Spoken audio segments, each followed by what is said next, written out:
சொல்லிட்டு போங்கண்ணா.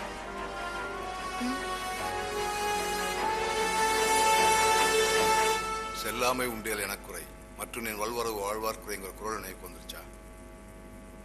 உங்களை முழுமையா புரிஞ்சிருக்கிற உங்க மனைவி மாறுங்க அப்படி சொல்ல மாட்டாங்க. போய் பார்த்துட்டு வாங்க.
உங்க வெற்றிக்காக தினமும் நான் தவம் இருப்பேன்.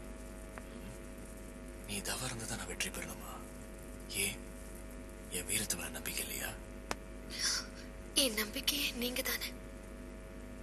நீங்க பெரிய வெற்றி வீரர். உங்க வீரத்தோட இப்ப நான் கலந்திருக்கேன். நீங்க நிச்சயம் பெரிய வெற்றியோடு திரும்புவீங்க.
நண்பரா வந்திருக்கீங்களா இல்ல பகைவரா வந்திருக்கீங்களா?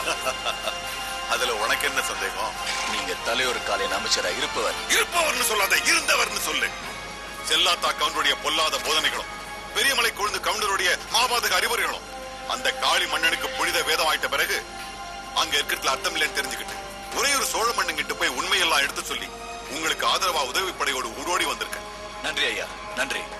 நான் முதல்ல போய் அண்ணன் கிட்ட சொல்றேன்.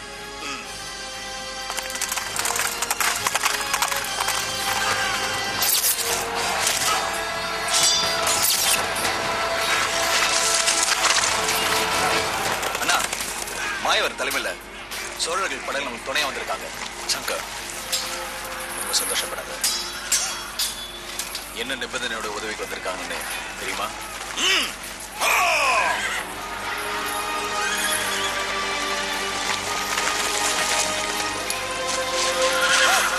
வணக்கம் மாயவர் ஐயா. வணக்கம். உங்க உதவிக்கு ரொம்ப நன்றி.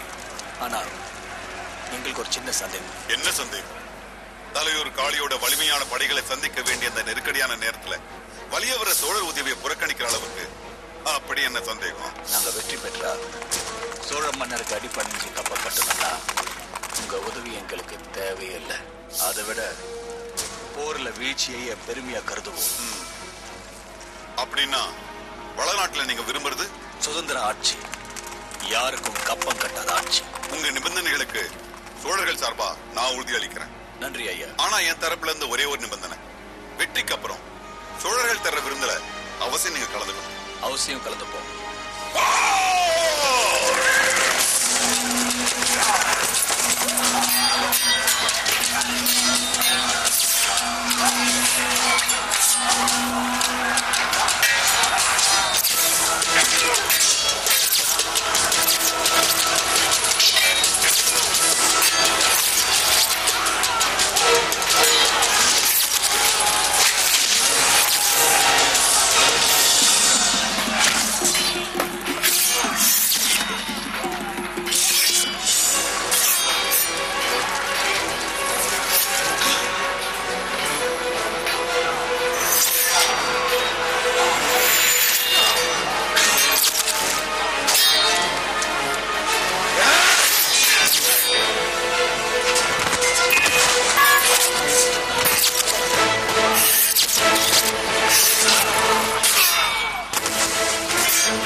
பெரியமலை கொழுந்து பின்னாடி குத்த வரீங்க? இது போர் தர்மம் இல்லையே. அது பெரியமலை கொழுந்தா? அதான உங்க பேரு?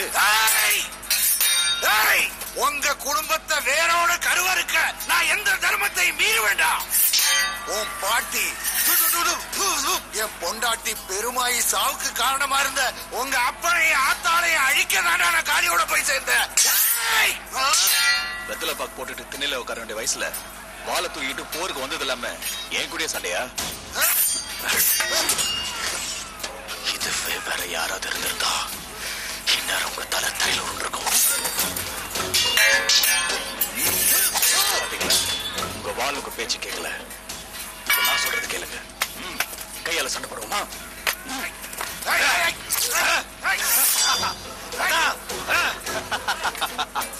சின்ன வயசுல உங்க கூட கட்டி பிடிச்சு விளையாட வேண்டியனா இப்ப போர்க்காலத்துல உங்களை கட்டி பிடிச்சி சண்டை போட வேண்டியதா இருக்கு. பாத்தீங்களா தாத்தா?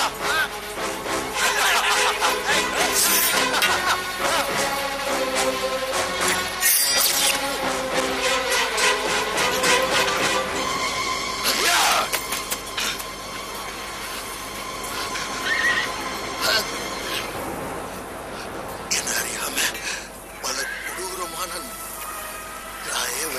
ஆசை வேலையெல்லாம் செஞ்சுட்டேன். கூட சேர்ந்தா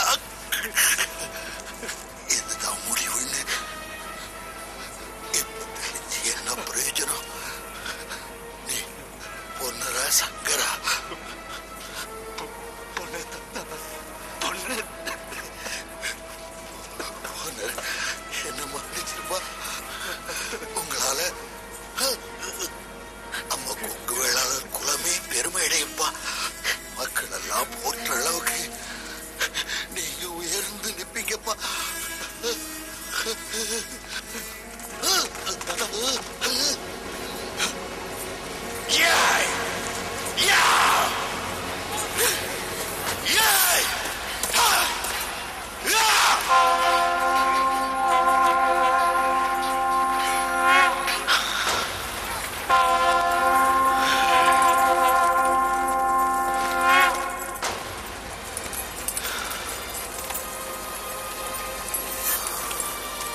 சூழ்ச்சியை சூழ்ச்சியால தான் வேணும். ஒரு அருமையான யோசனை. என்ன யோசனை? பொன்னரும் சங்கரும் நமக்கு எதிரிகளா இருக்கிறதுனால தானே நம்மளை பழி வாங்க நினைக்கிறாங்க. அவங்க 2 பேரையும் நமக்கு சொந்தமாக்கிக்கிட்டா அது எப்படி? அவங்க தங்க அருக்காணி